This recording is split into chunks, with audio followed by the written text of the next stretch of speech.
Hallo allerseits, ich bin heute auf der Spielwarenmesse in Nürnberg und bin hier am Stand von Viessmann bei Constanze Viessmann. Die zeigt uns jetzt hier das Car Motion Fahrsystem. Im Maßstab 1:87 sind das autonom selbstfahrende Fahrzeuge, die hier letztes Jahr zur Spielwarenmesse, virtuell zur Spielwarenmesse eingeführt wurden und vorgestellt überhaupt als System. Und jetzt ist es erweitert worden um einige neue Fahrzeuge. Ja, wir haben für den Kunden sehr, sehr viele schöne neue Modelle. Im Neuheitenkatalog direkt erste Seite. Actros, wunderschöne neue Modelle. Magirus Eckhauber mit Betonaufwischer, extra Auflieger, die man verbinden kann. Pocket 3 sehe ich jetzt hier auch wunderbar. Ja, wunderschön. Längere Fahrzeuge auch mit gelenkter Hinterachse. Also eine schöne neue Auswahl, womit der Kunde auch spielen kann, teilweise auch ohne Auflieger, dass man sich selber, welche dann, wenn die Ersatzteile kommen, welche bauen kann. Nachdem ich aber das Car-System ja noch gar nicht, dieses Car-Motion-System noch gar nicht live gesehen habe, weil es ja keine Spielwarenmesse letztes Jahr gab, muss man das jetzt mal vielleicht doch erklären, wie das generell funktioniert. Diese Fahrzeuge selber, die haben einen Motor eingebaut, einen Akku eingebaut und fahren vom Prinzip her ganz alleine. Und man sieht hier schon, die haben hier Magnetbänder oder was ist das jetzt hier, mit denen die geführt werden? Vielleicht kann man auch mal die Lenkachse zeigen. Also grundsätzlich ist das Besondere bei uns, dass wir wirklich die Intelligenz in den Fahrzeugen haben. Das heißt, ich habe ein intelligentes Fahrzeug und damit kann ich schon alles machen. Ich kann dem alle Befehle sagen. Ich kann über die Permanentmagnete, die wir hier haben, mit Nordpol, Südpol, Nordpol, kann ich über den Laptop die Fahrzeuge so programmieren und denen meine Fahrzeugbefehle selber definieren. Dann haben wir auch Stoppmagneten, wo das Fahrzeug einfach über einen Stoppmagneten drüber fährt und dann sagt, oh, hier muss ich anhalten. Und dann mit der Fernbedienung kann man dann wieder Play drücken und das Fahrzeug wieder losfahren lassen. Das ist so grundsätzlich das Besondere bei uns, dass unsere Fahrzeuge in dem Tunnel fahren können und wieder rauskommen. Die verlieren sich nicht. Und wir haben noch den großen Vorteil, dass wir nicht auf der Platte schleifen müssen, da unsere Auflieger, wir mit den Magnetbändern arbeiten. Das heißt, es ist kein Draht unten verlegt, sondern Magnetbänder. Und die Magnetbänder im Zusammenspiel mit den Magneten, die in der Führung drin sind, so viel Abstand voneinander haben können, dass wir nicht auf dem Asphalt schleifen müssen. Also wir kriegen keine Schleifspulen mit der Zeit. Das heißt, die liegen gar nicht auf den Magneten. Können wir uns mal so einen Magneten von der Nähe anschauen? Hier sieht man das. Oder besser gesagt, so eine Führung für den Magneten. Das ist eine ganz leichtgängige Führung hier. Das heißt, da ist auch ein kleiner Magnet drin, oder? Das ist der kleine Magnet, der hier oben drauf liegt auf dem Blech. Und der mit dem Magnetband zusammen hat so viel Anpresskraft, dass er die Fahrzeuge sicher führt. Und bedient wird dann hier mit dieser kleinen Infrarotfernbedienung? Hier ist oben Magnet drin, das heißt, angemacht werden die Fahrzeuge mit oben Magneten und oben werden sie auch ausgemacht. Also mit dem Magneten ein- und aus. Ja? Und die restliche Bedienung ist per Infrarot? Die restliche Bedienung ist per Infrarot. Wir haben auch einen Stab mit Magnetende, wo man im Prinzip von weiter weg auch die Fahrzeuge an- oder ausmachen kann. Bei uns ist noch das andere Besondere, dass die Fahrzeuge hinten Sender drin haben und vorne Empfänger.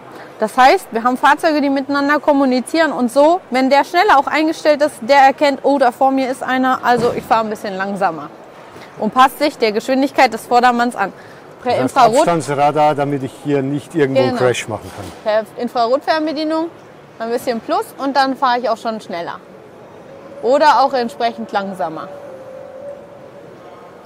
Und er hält wunderschön den Abstand und die fahren sich gegenseitig nicht auf.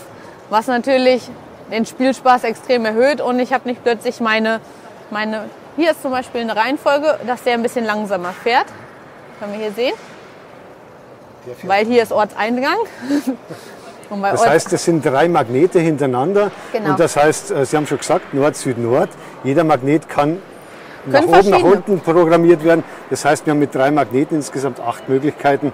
Und das ist jetzt hier eine ganz normale Standardweiche mit Servo von irgendeinem Hersteller. Sie selber sind gerade am Entwickeln einer Weiche, genau, die kommen soll, schön flach. Wir wollen sehr schöne, flache, kleine Weichen machen, die man optimal unter die Straße bringen kann.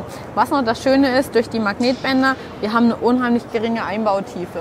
Wir haben da auch noch was Schönes dieses Jahr rausgebracht dazu. Und zwar können wir das hier super fräsen mit einem Abstandshalter. Wie groß sind die Magnetstreifen? Wie breit, wie lang? Die Magnetstreifen kann man, die sind 3x1. 3 mm breit und Länge ist 5 Meter. Also Meterware ganz normal, aber sind 3 mm breit und nur 1 mm hoch, also relativ flach eingebaut. Die sind super flach, super schön und man hat halt wirklich, Sie sehen, die Autos sind ja auch schon eine Weile gefahren und man hat einfach keine. Man kann auch das noch ein bisschen individueller einstellen. Die Höhe, also man kann ein bisschen hoch und runter biegen vorne, aber generell sollte es so sein, dass die Fahrzeuge nicht auf dem Boden schleifen. Können wir trotzdem mal einen zeigen, der jetzt abzweigt irgendwo, dass wir das mal sehen? Natürlich, wir haben hier das wunderschöne Ampelsystem. Und das Ampelsystem, wenn ich die Fahrzeuge, wenn die gleich nochmal rumfahren, dann kann ich zum Beispiel hier einmal links abbiegen lassen.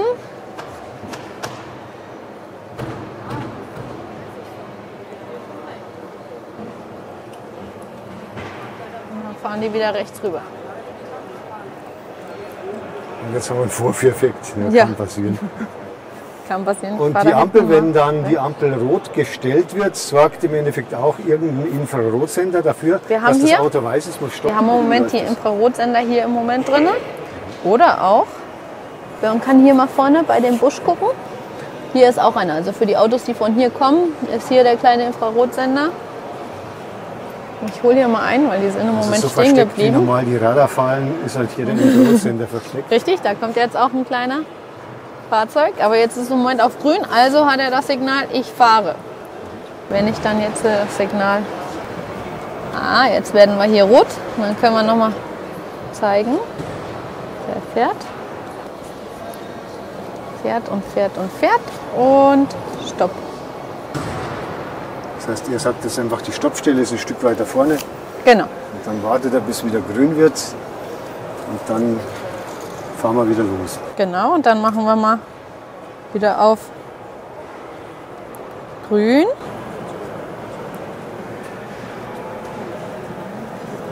Jetzt fährt er ganz langsam an. Na?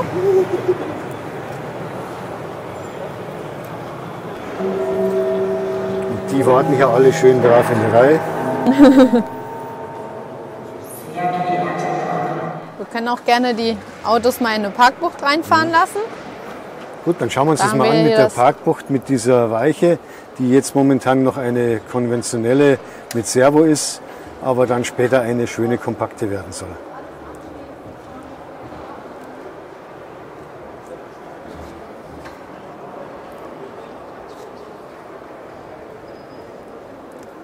Und in dieser Parkbucht gibt es auch irgendwo eine Stoppstelle, haben Sie schon mir vorhin mal erzählt, wo er dann auch halten soll oder bremsen soll. Da ist die Stoppstelle, da ist der Magnet unten drunter. Und der sagt dem Fahrzeug, bitte stehen bleiben, weil natürlich was von geradeaus kommt. Und da sieht man dann so eine Infrarotstelle, so ein Infrarotmodul an der Stelle der Straße, das hier integriert ist. Ja, und im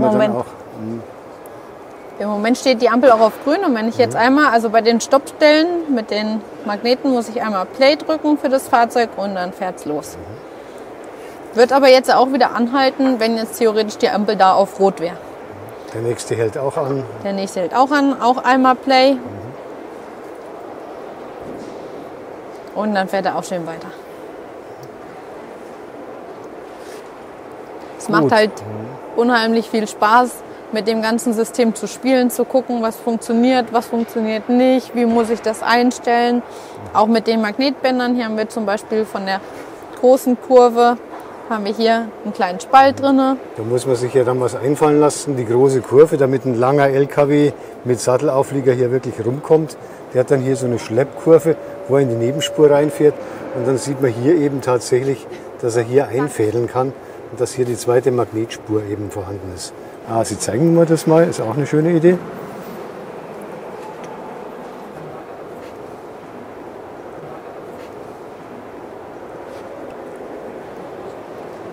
Der schafft es tatsächlich, diese enge Kurve. Muss halt ein bisschen in die Nebenspur. Mit Deshalb muss die Blinken Ampel auch. halt rot sein, blinken. Ja. Dann fährt er da schön rum.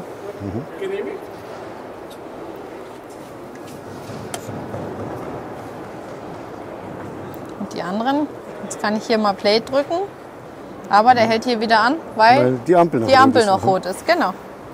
Und als Neuheit haben Sie heuer vorgestellt, eine Ergänzung fürs Infrarotmodul, dass man da auch ein Bremsmodul zusätzlich kombinieren kann an irgendeiner beliebigen Stelle. Ja. Gut. Stellen wir die Ampel gerade. So, und dann sollte der Kollege hier losfahren, was er auch schön brav macht. Gegenverkehr kommt auch wieder gerade gefahren.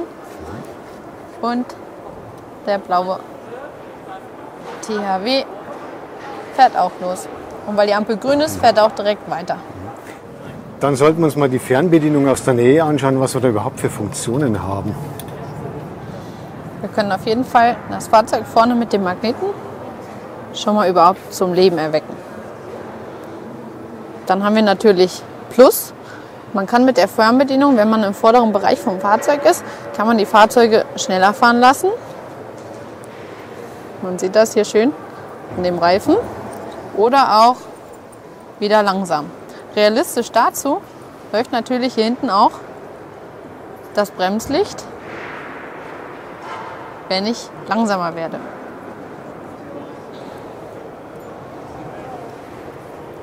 Dann habe ich also Plus, Minus, schneller, langsamer. Der Pfeil, wenn der lang genug gedrückt wird, dann geht hinten das Rückfahrlicht an. Und dann fährt das Fahrzeug auch rückwärts. Ah. Das heißt, wir können auch schon rückwärts fahren. Ja, jetzt wollte er auch schon auf meine Hand rückwärts fahren. Dann haben wir auf der 1 Fernlicht, wie beim richtigen Auto auch. Auf 2 sind die Rundumlichter oben drauf. 3 ist Warnblinklichtanlage. Dann hat man hier noch rechts und links Blinker. Macht er sowohl vorne als auch hinten. Ja. Ach, da. Also einiges, was man damit steuern kann. Genau, das Rechts- und Linksblinken wird auch über eine Magnetkombination gesteuert. Ah, ja.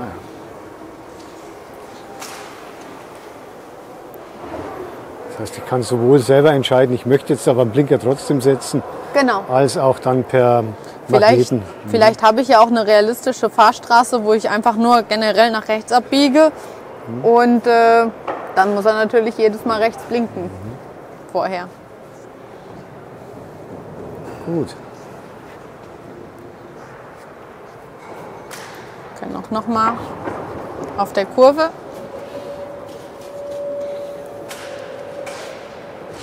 Jetzt hat er den Magneten gefunden. Ich mache schneller und auch wieder langsamer, bis er komplett zum Stehen kommt und wieder in Stufe 1 anfährt.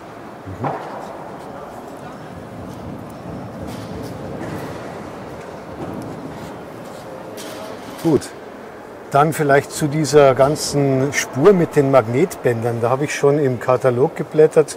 Da gibt es als Neuheit was, mit dem man das vereinfacht bauen und planen kann. Überhaupt mit dem Planen, wie macht man eigentlich so eine Anlage, so ein Car-Motion-System, wenn man das jetzt auf seiner Eisenbahnanlage oder ganz ohne Eisenbahn natürlich auch integrieren will. Also- Sie haben mir schon mal erzählt vorhin auch, es gibt da irgendwie auch ein Hilfsmittel, mit dem ich zeichnen kann. Können wir uns das mal anschauen? Ja, gerne. Ich habe da mal was vorbereitet.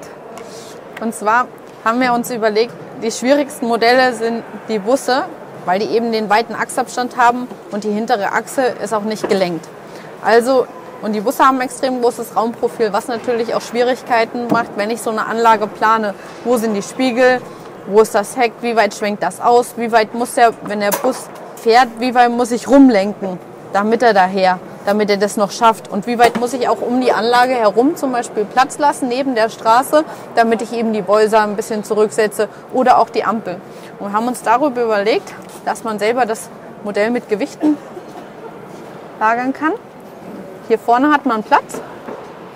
Man kann vorne mit einem Bleistift rein und dann kann man sich im Das heißt, Prinzip... da wo der Magnet dann sitzt, da hat man den Bleistift und dann zieht man da die Kurve. Genau.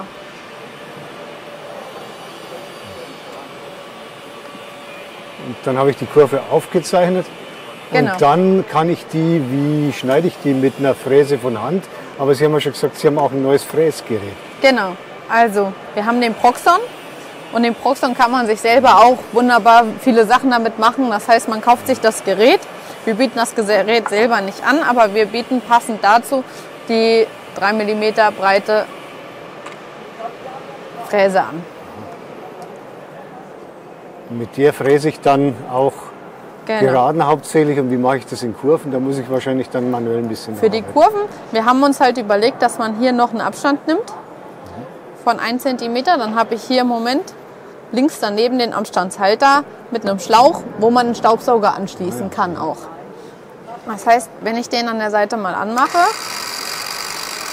dann habe ich hier von oben,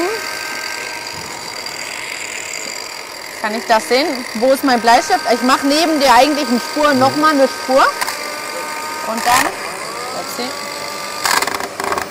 ja, ich muss ein bisschen schneller.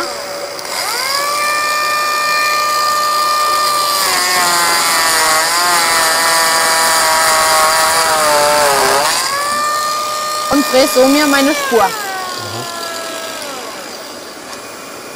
Ich kann hier oben durch das Zielen, kann ich den Bleistift links verfolgen und habe dann hier eine wunderbare Spur, tief genug. Wir haben rechts und links einen Anschlag, dass ich auch nicht tiefer komme. Und genau die 3 mm Breite für meinen Magnetstreifen.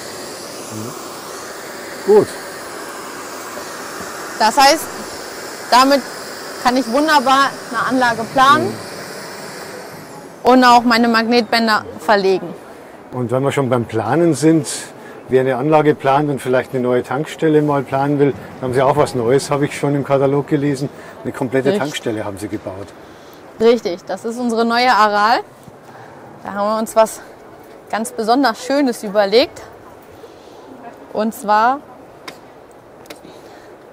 haben wir da eine Anzeige noch mit dabei. Unser beleuchtetes Aral-Schild kennen wir ja schon. Aber wir haben jetzt eine Aral wirklich mit oben drumherum leuchten. Man kann das Hausgebäude selber beleuchten. Wir haben jetzt bei den Zapfsäulen Stoppmagnet drin. Das heißt, neben den Zapfsäulen habe ich einmal einen Stopp. Nehmen wieder bei den Stoppmagneten meine Fernbedienung, einmal Play und wir fahren weiter. Und die Tankstelle ist ein kompletter neuer Bausatz aus anderen Materialien als bisher. Richtig, wir haben jetzt mittlerweile, das ist unser erster Verbundausatz. Das heißt, wir haben unser neues Material Polyplate, was kein Holz, sondern mit Kunststoff verbundenes Holz ist, wo man hier die Oberteile und die großen Flächen hat. Später das Hauptgebäude auch noch. Das ist im Moment noch ein Prototyp. Und wir haben dann unten drunter die Zapfsäulen, die man auch noch, für später ist noch Beleuchtung vorgesehen. Da hat man dann wunderschöne Zapfsäulen.